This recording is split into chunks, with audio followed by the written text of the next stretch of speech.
Good morning, everyone, and welcome to Great Day Houston. Oh, everyone is so excited for our first guest. She says she came out of the womb singing. By 2, she was belting out nursery rhymes and jazz numbers. By 13, JoJo had the #1 single on the Billboard charts and a multi-platinum album.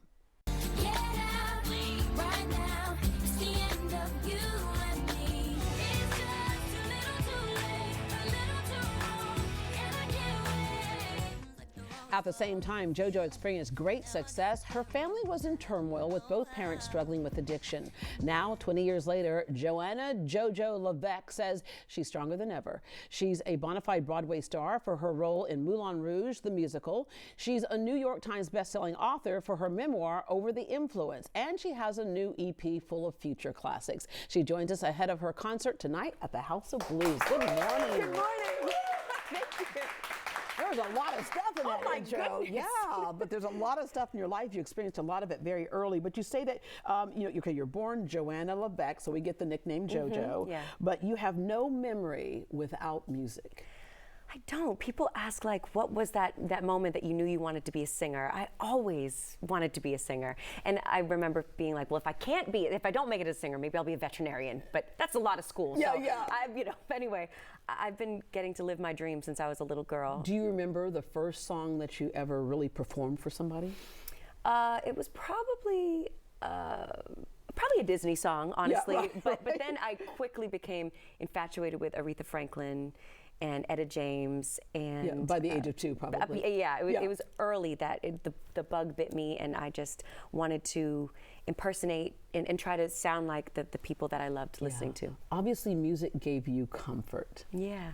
And it can be very healing and very therapeutic. But you would sing walking down the street. You would sing from, going from class to class. And some people looked at that as she's talking to herself or she's singing to herself. And it almost it led to some people ostracizing you. Yeah, I think people kids are mean, period, right? And I'm still the weird little girl that's singing constantly. Like I'm humming to myself because it's exactly what you said. It is comforting. Yeah. And I think that maybe kids thought that I was trying to get attention or trying to be weird, and I just was weird. But I wasn't trying to. No, I was that odd kid. Yeah. Like I would do things like that myself. And when I went to a 10-year reunion, we brought it up, and someone said, "No, I think some people were intimidated at your confidence." What I saw as not having confidence, they thought was confidence that you're willing to just do your own thing. That is so true, and I think that's what it was for me too. I had confidence in this gift that I believe that adults would be like, "Wow, this is cool," but then kids were like, "This is not cool." So of course, when you have your big hit, of course, all those kids were like, "Oh yeah, JoJo, we were like this. We were that's best real. friends." Yeah, that's real. They thought you were best friends. By 13, they were. I was like, "Where were you? Yeah, you were not." You put me in lockers. But sometimes, too, if you could at least control your life and do what you wanted to do, that helped to counter the fact that at home, things were a little out of control. Your mom supported your dreams, but both your parents were dealing with some pretty big demons.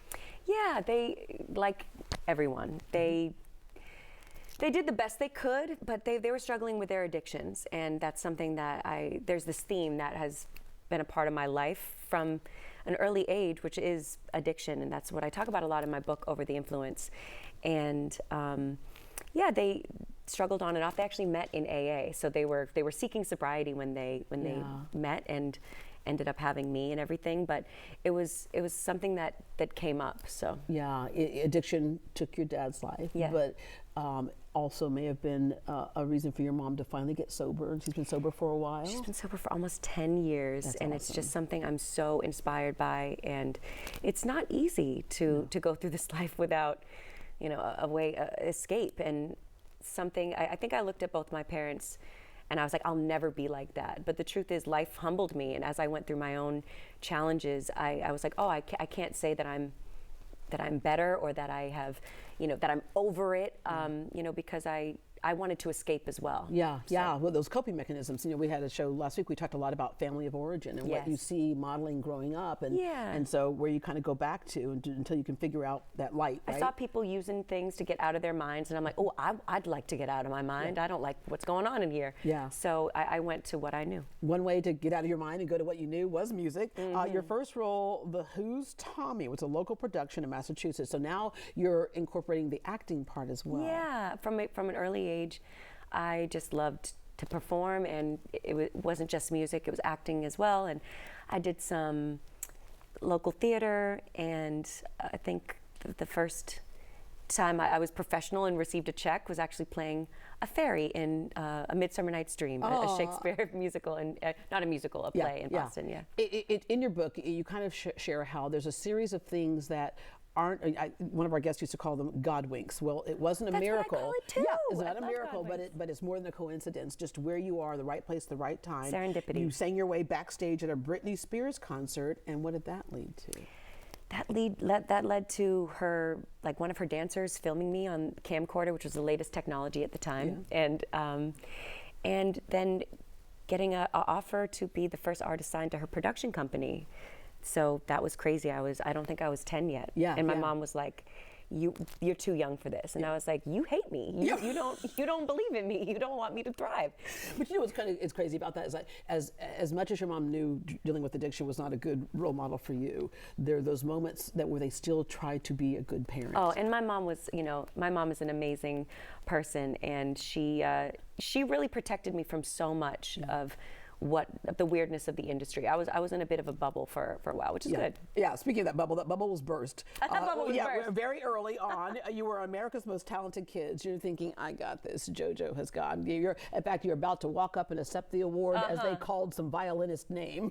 Right, this girl really, that was a humbling experience too, because up until the point of being on America's Most Talented Kids, which was like a talent competition, I felt like I was flying high. I had won things, and people were, I lost to this violinist, thought my career was over at 9 or 10 or something. And then we met somebody in the audience who then introduced us to people that would eventually change my life and get me signed to my first label. Yeah, 13 self-titled debut album. You were the youngest ever solo artist to debut at #1 single in the U.S. at that time. And so it was crazy. Your first tour you opened for Usher, and then you were offered other parts. You were the original to be offered the part for Hannah Montana. That's an urban legend. I don't know if it's true, but maybe it is. But my mom told me it was true, so I don't know. Your mom's like, no, she's too busy. Give that to that other girl, that Miley girl, right? Give it to her. But you always say no regrets because, again, things happen as they're supposed to. Your #1 single for Too Little Too Late, The High Road, you overcame the one-hit wonder fear. I did. I had 2 really big ones and, over 2 albums, and that's all I needed, because I just couldn't go back to my small hometown in Foxborough, Mass, and I could be like, y'all can't say I'm a one-hit wonder. Yeah, that's right. You can't say I'm a one-hit wonder, but still at that time, it's incredible success, but at the same time, still struggling with yourself. And when you're in the spotlight like that, and we see so much of that with social media today, that whole thing of perfection, that whole thing of controlling what's next, and you struggled with an eating disorder, your body image, but you got that part together, and then you were still dealing with your mom. You said sometimes the anger would set in or the frustration. You felt like you were the parent, and part of your job was to keep your mom alive. That is a crazy feeling that I sometimes felt, and I'm grateful that we were able to come out the other side of it. And in writing my book and in sharing my story, I knew that I'd be sharing her story as well. And a lot of other people's stories. It's amazing how many people are dealing with the same thing that we just don't talk about.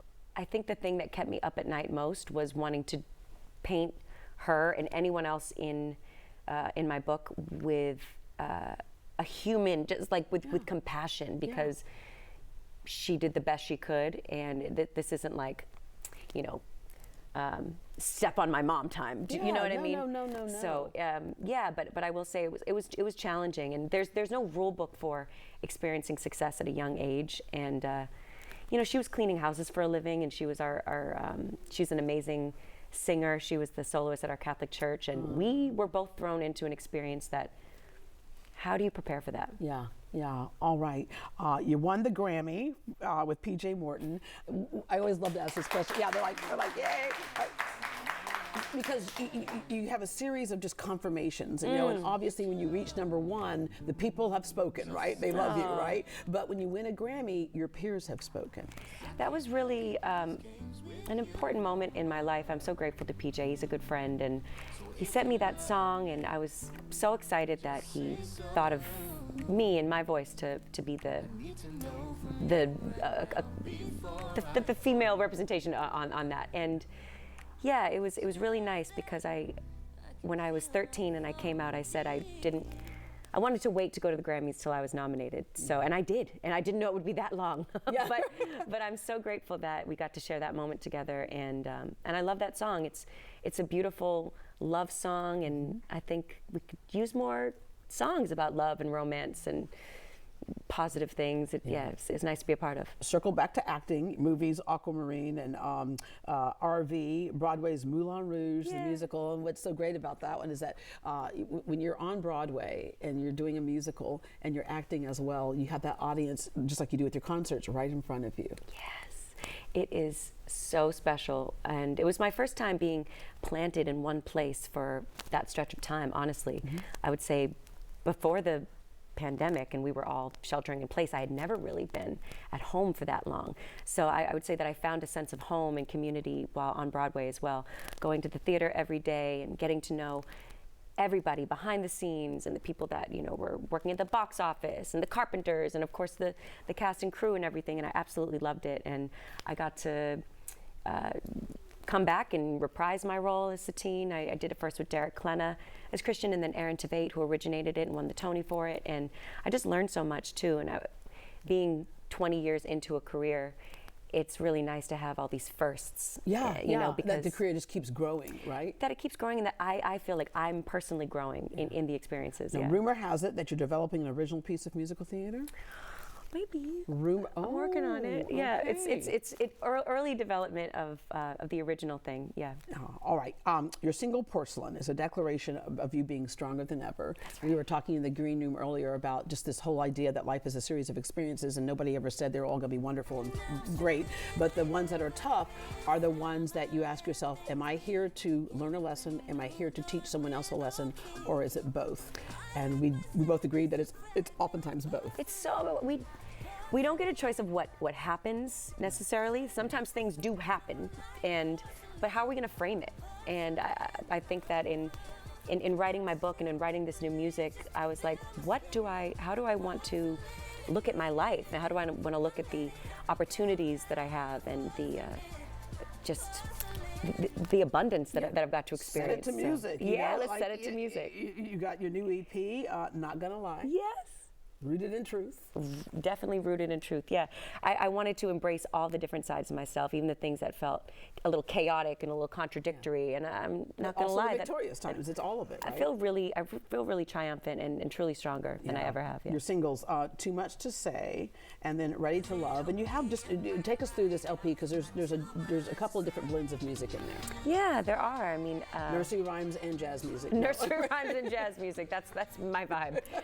It's, what I love about making music today is that genres matter so much less. So people might hear some pop in there, some R&B, some hip hop, some, there's a whole fusion going on, and it's 100% me. So that's what's so great about being an artist in 2025. You will be at the House of Blues tonight. Yes. And what can people expect? I'm having the most fun on tour I've ever had, and we're definitely bringing all our energy and creativity to Houston, and there's some audience participation. Someone might come up on stage, so if you want to come out and maybe sing with me, you just never know what's going to happen. So it's going to be really fun. What does it make you feel like when you came into the studio this morning in the green room? There are people like, oh, it's JoJo.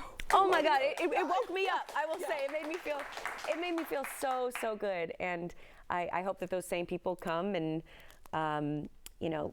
sing along with me. We're doing the new stuff, but we're also doing the old stuff. So there's some nostalgia. There's stuff for everyone. Yeah. Well, thank you so much for joining us this morning. Again, you have that concert tonight, so I know you got to leave. You got to get out. Oh, All right, wow. yeah. Oh, You come on, that got to was get good. out and go take a nap, right? All right, JoJo's memoir, Over the Influence, can be picked up now everywhere books are sold. You can see her live in concert tonight at the House of Blues. Doors open at 7 p.m. and tickets are still available online. For more information, visit greatdayhouston.com and we will connect you. Thanks again, JoJo. Thank you so much.